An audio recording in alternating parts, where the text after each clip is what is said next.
오늘 우리에게 주시는 하나님의 말씀은 창세기 48장 1에서 11절까지의 말씀입니다. 이 일 후에 어떤 사람이 요셉에게 말하기를 내 아버지가 병들었다 하므로 그가 곧 두 아들 므낫세와 에브라임과 함께 이르니 어떤 사람이 야곱에게 말하되 내 아들 요셉이 내게 왔다 하매 이스라엘이 힘을 내어 침상에 앉아 요셉에게 이르되 이전에 가나안 땅 루스에서 전능하신 하나님이 내게 나타나사 복을 주시며 내게 이르시되 내가 너로 생육하고 번성하게 하여 내게서 많은 백성이 나게 하고 내가 이 땅을 내 후손에게 주어 영원한 소유가 되게 하리라 하셨느니라.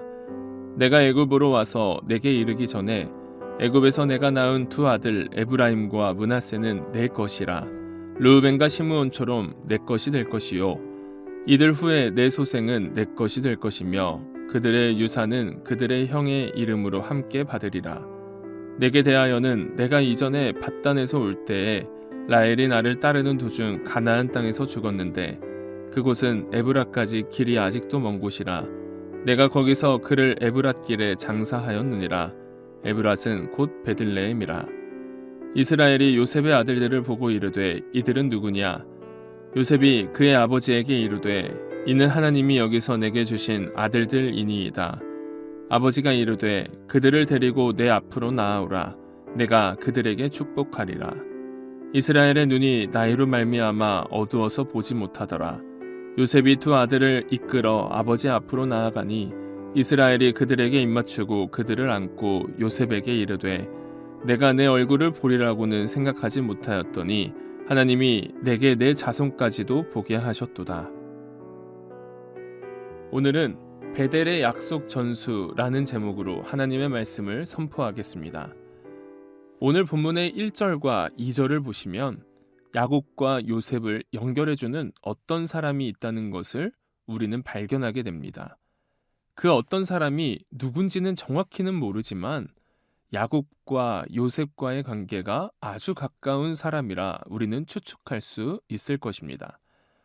아버지 야곱의 병들었다는 소리를 들은 요셉은 자신의 아들 므낫세와 에브라임을 끌고 아버지에게로 갑니다. 아마 몸이 좋지 않아 누워 있었던 것처럼 보이는 야곱은 아들 요셉이 왔다는 소식을 듣자마자 힘을 내어 침상에 앉았다고 기록합니다. 몸 상태가 좋지 않아 누워있는 사람이 누군가 때문에 힘을 내어 몸을 일으켰다라는 것은 그 상대가 자신에게 힘을 주는 사람이기 때문일 것입니다. 그 사람을 보기만 해도 힘이 나고 보기만 해도 행복하고 보기만 해도 기쁨이 생기는 것. 야곱이 그 요셉을 바라보기만 해도 힘이 났고 행복하고 기쁨이 생겼습니다. 왜요? 요셉이 팔려가고 그 이후로는 그의 얼굴을 볼 수 없을 것이라 생각했는데 만나게 되니 그 마음에 담아두었던 애틋함과 기쁨이 더해졌던 것이죠. 이러한 애틋함과 기쁨의 마음이 가득 찬 야곱은 자녀 요셉에게 무엇이든 하나라도 더 주고 싶은 마음이 있었을 것입니다. 이게 바로 부모의 마음인 것이죠. 하나라도 더 주고 싶은 마음. 더군다나 자신이 병들어 곧 죽게 될 것을 느끼며 살아가고 있는 야곱에게 있어서는 자녀 요셉에게 무언가 계속해서 전해주고 싶었을 것입니다. 그리고 야곱은 요셉에게 무언가 전해주게 됩니다. 야곱은 요셉에게 무엇을 전해주었을까요? 야곱은 오늘 본문의 말씀을 통해 하나님의 약속을 요셉에게 주었다라고 그렇게 이야기합니다. 이는 창세기 35장의 말씀과 연결되어 있는 본문인데요. 야곱은 베델에서 본인이 하나님께로부터 받았던 이 약속을 요셉에게 전수해 줍니다. 하나님께서 베델에서 야곱의 이름을 이스라엘로 바꿔주시는 복을 주시며 그의 자손의 번성과 땅의 영원한 소유를 약속하신 그 하나님의 약속을 오늘 본문에서는 야곱이 요셉에게 전해주는 것이죠. 오늘 본문 3절과 4절의 말씀인데요. 제가 한번 읽어드리겠습니다. 요셉에게 이르되 이전에 가나안 땅 루스에서 전능하신 하나님이 내게 나타나사 복을 주시며 내게 이르시되 내가 너로 생육하고 번성하게 하여 내게서 많은 백성이 나게 하고 내가 이 땅을 내 후손에게 주어 영원한 소유가 되게 하리라 하셨느니라. 생육하고 번성하여 많은 백성이 날 것이고 이 땅을 후손에게 주어 영원한 소유가 되게 할 것이라는 이 하나님의 약속, 이 하나님의 약속이 이제는 요셉에게 전수된 것입니다. 4절에서 영원한 소유가 될 것이라는 이 표현은 후손에게 대대로 전해지는 소유가 될 것이라는 의미인 것이죠. 후손에게 대대로 전해진다는 것을 한 단어로 표현하자면 무엇입니까? 바로 유산입니다. 결국 요셉이 야곱에게 전수받은 것, 유산받은 것은 하나님의 약속이었던 것이죠. 하나님의 약속. 그리고 그 하나님의 약속을 믿는 믿음, 그것을 전수받은 것입니다. 이것이 바로 신앙의 전수인 것입니다. 그리하여 그리스도인으로서 살아가는 우리도 우리 자손에게 유산으로 전해줘야 할 것이 이러한 신앙의 모습이 되어야 합니다. 하나님의 백성이 후손에게 남겨줘야 할 유산이 이 신앙이어야 된다라는 것이죠. 하나님의 약속을 믿는 그 믿음을 우리는 후손에게 전해줘야 합니다. 우리는 지금까지 어떤 것들을 우리 자손들에게 전수해 주셨습니까? 신앙을 전수해 주셨습니까? 아니면 신앙 외의 것들을 전수해 주셨습니까? 신앙이란 사전적인 의미로 믿음의 대상을 굳게 믿고 가르침을 지키며 이를 따르는 일이라는 의미를 가집니다. 즉, 하나님을 믿고 하나님의 가르침을 지키며 그 말씀에 순종하는 것이 신앙이라는 것입니다. 그렇다면 다시 한번 묻겠습니다. 신앙을 전수해 주셨습니까? 지금껏 우리가 살면서 신앙이 아닌 다른 것만 전해주면서 살았다면 지금부터라도 우리는 신앙 전수를 위해 힘써야 합니다. 신앙 말고 그 외의 것에 신경 쓰고 거기에만 매여 살았더라면 우리 후손들에게 신앙의 전수를 위해 더욱더 애쓰고 힘써야 된다는 것이죠. 부모 세대인 우리를 통해 아이들이 하나님을 믿고 하나님의 가르침을 지키며 그 말씀에 순종하는 삶을 살아가게 된다면 그것만큼 기쁘고 복된 길은 없을 것입니다. 그래서 우리는 우리가 가진 그 신앙을 꼭 전수해야만 한다라는 것이죠. 그러나 그 신앙을 전수하기 전 우리에게 필요한 자세가 한 가지 있는데 그것은 우리가 먼저 신앙의 모습을 살아야 된다라는 것입니다. 우리는 그렇게 살지 못하면서 자녀들에게 강요만 한다면 어떤 자녀가 듣겠습니까?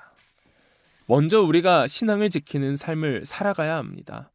내가 먼저 하나님을 믿고 내가 먼저 하나님의 가르침을 지키며 내가 먼저 하나님 말씀에 순종하는 삶을 살려고 발버둥칠 때 우리 자손들도 우리가 가진 신앙을 가지기 위해 애쓴다는 사실을 기억해야 합니다. 믿음의 선조들이 하나님 앞에서 신앙을 지키려고 노력하는 모습들을 보며 우리는 자라왔기에 우리도 이 자리에서 신앙을 지키고 있는 것이고요. 우리가 가지고 있는 신앙을 우리의 자녀들 그리고 그 자녀의 자녀들에게도 전해주고 있는 것입니다. 결국 우리는 신앙을 전수해야 합니다. 우리가 가지고 있는 신앙을 자녀들에게, 후손들에게 유산으로 남겨줘야 합니다. 하지만 그 신앙을 전수해주기 위해서는 먼저 우리가 신앙인으로서의 삶을 살아야 합니다. 우리가 먼저 신앙인으로서의 삶을 살아갈 때 우리의 신앙이 비로소 전수되는 것입니다. 오늘 하루도 우리 자녀들에게 신앙의 전수를 해주기 위해 먼저 우리가 신앙인으로서의 삶을 살아가는 귀한 하루가 되길 소망합니다. 함께 기도하겠습니다. 사랑의 하나님, 오늘도 주님의 부족한 종들이 하루를 시작합니다. 오늘도 주님 안에서 눈을 뜨고 하루를 시작하게 하신 하나님의 놀라운 은혜에 감사를 올려드립니다. 오늘 하루도 주님의 은혜에 감격하며 주님과 함께하는 삶이 얼마나 귀한지를 깨닫게 하여 주시옵소서. 오늘도 주님께서 귀한 말씀 주셔서 그 말씀을 의지하여 하루를 살아갑니다. 우리가 지금껏 우리 자손들에게 무엇을 전수했는지 돌아봅니다. 전에는 신앙 외의 것들을 전수했다면 이제는 신앙을 전수하게 하시고 신앙을 우리의 유산으로 남기게 해 주시옵소서. 신앙을 전수하기 전에 먼저 우리가 신앙의 삶을 살아가게 하시고 신앙인으로서의 하나님께 칭찬받는 종이 되게 인도하시옵소서. 하나님, 오늘은 수능 날입니다. 오늘 하루를 위해 열심히 달려온 우리 친구들이 있습니다. 그 친구들에게 은혜의 은혜를 허락하여 주시고 용기와 담대함을 허락하여 주시옵소서.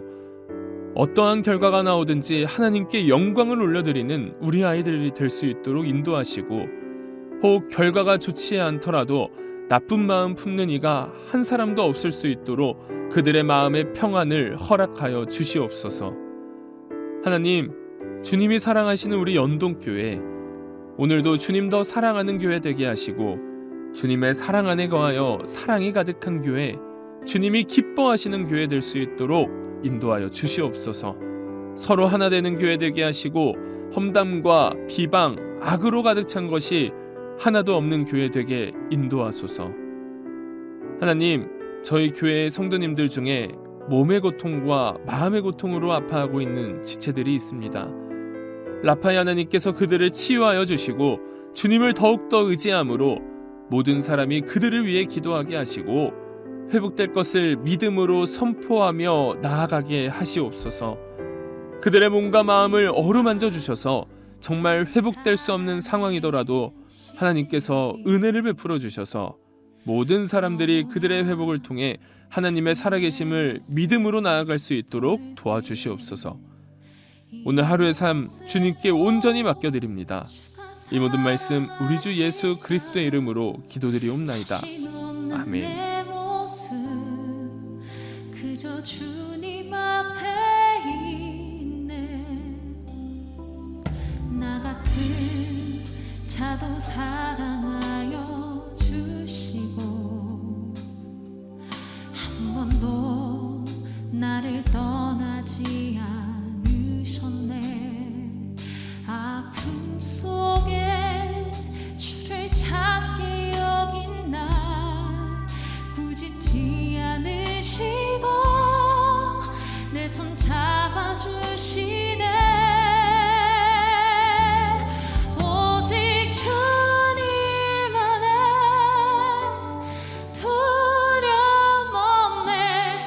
고난을 통해 날 만드심을 믿네. 주님만이 내 모든 것 되시네.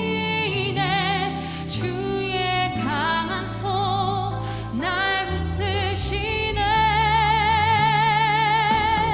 오직 주님 안에 소망 있네.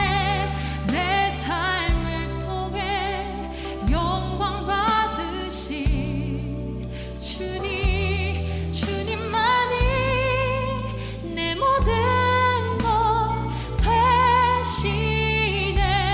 주의 선하심 나 노래하네. 이 가사의 내용이 여러분의 삶의 진실한 고백이 되기를 축복합니다. 믿음과 삶을 살아내는 실력이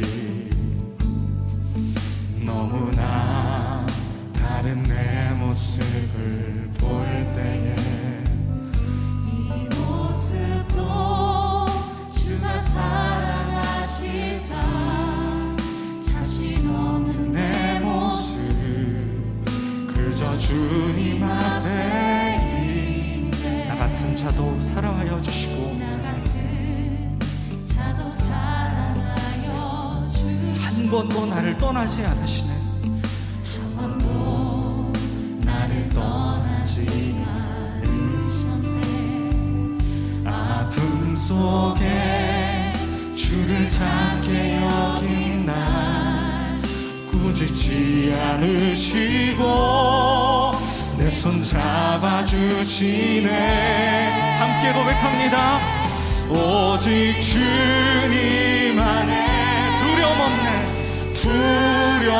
없네 고난을 통해 날 만드신 믿네 주님만이 내 모든 것 되시네 주의 강한 손이 여러분을 붙드십니다. 강한 손 날 붙드시네 주님 안에 소망이 있습니다. 오직 주님 안에 소망 있네 내 삶을 결국엔 영광 받으실 주님만이 내 모든 것 되시네 주님 감사합니다. 우리 다시 한번 오직 주님 안에 두려움 없습니다. 오직 주님 안에 두려움 가운데 있는 분, 고난 가운데 있는 분, 주님이 여러분을 만들고 계십니다. 날 만드심을 믿네 주님만이 내 모든 것 되시네 주의 여러분 소망을 가지십시다. 우리 다시 한번 찬양할 때 여러분의 손을 들고 오직 주님 안에 오직 주 소망 있네 내 삶을 통해 영광 받 주님 영광 받으소서 주님 홀로 영광과 존귀 받으소서 내 모든 것 되시네 우리 반절만 찬양합니다.